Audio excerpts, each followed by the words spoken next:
I'm David Boyle, and I'm quitting alcohol. So, Dad's birthday today, went to lunch.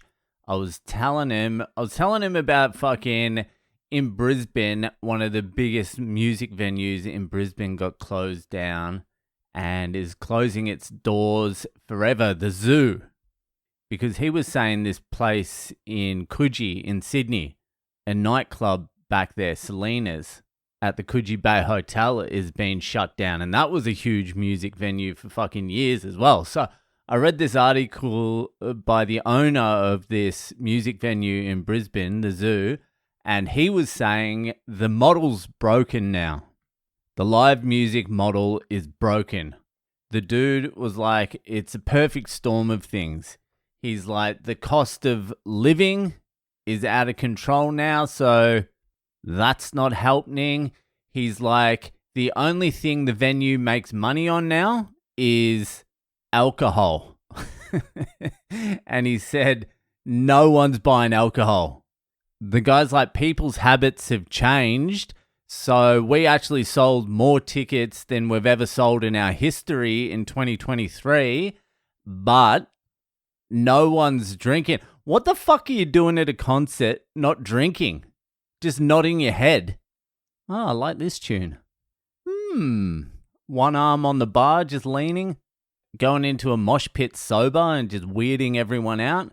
Stop it. If you go to a music venue, get fucked up. Drink, you cunts. I fucking paid my dues out there.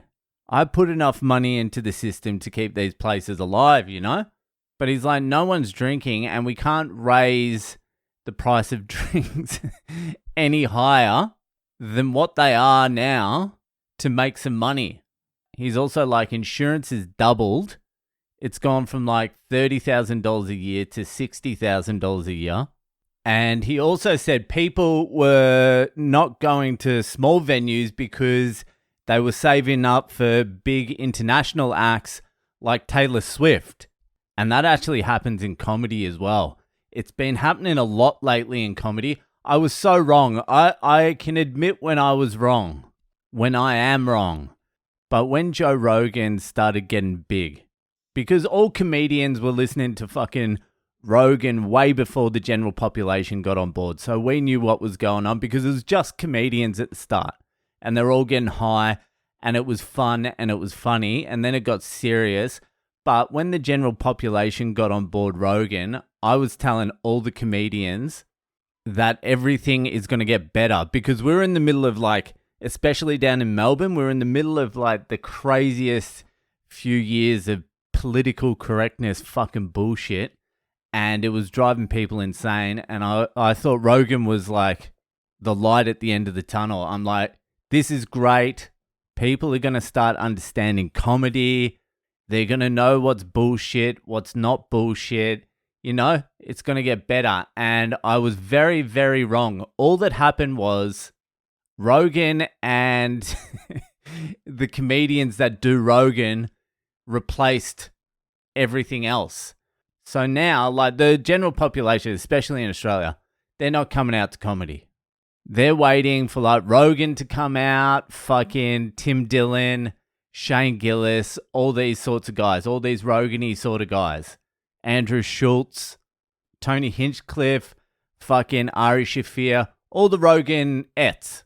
Bert Kreischer, Tom Segura, all the Rogan comedians.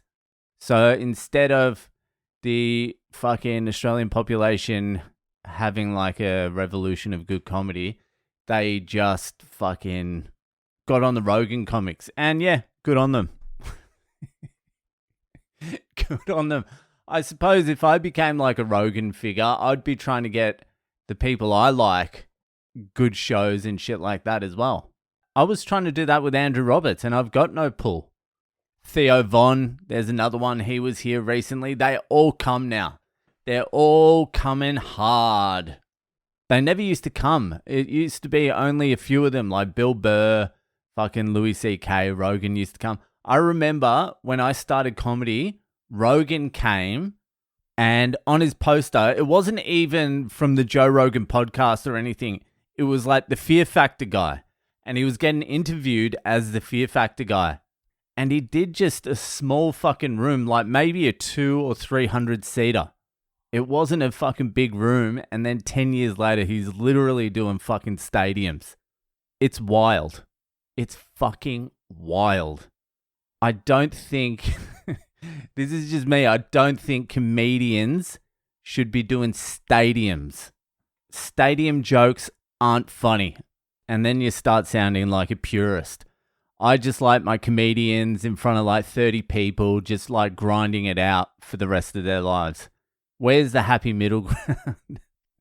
So yeah, the music venues are getting shut down because people aren't drinking. This new generation, I don't know what the fuck they're up to. I might have to go investigate. I don't know how I feel about just not drinking from like an early age. You know what I mean? I sort of feel like, no, quit drinking. Like, let it become a huge problem and then quit. Get like that fucking good 10 years in or 7 years in. 6. Make it 5. 5 years is good. 18 to 23. Oh, even that. That's a good chunk of your life missing. But the stories, the fun, the romance. I don't even think there is. Is there romance? Is there any spontaneous back alley fingering going on anymore? If there isn't, I don't want any part of this new society. Fuck that. That's the only reason you go out. I suppose if everyone's on like dating apps and shit, like why would you go out? Is there random hookups anymore? I'm so out of fucking date. Or is it all fucking pre-planned? Book me in for a fucking blowy at 8 p.m. I need to be at the keto restaurant by 8:45. Anyway, fuck those young cunts. It's hard enough for me, an old cunt, to navigate this new world. Huh? Is anyone worried about me? Is anyone worried about the cunt that fucking couldn't even use a calculator in fucking year 9?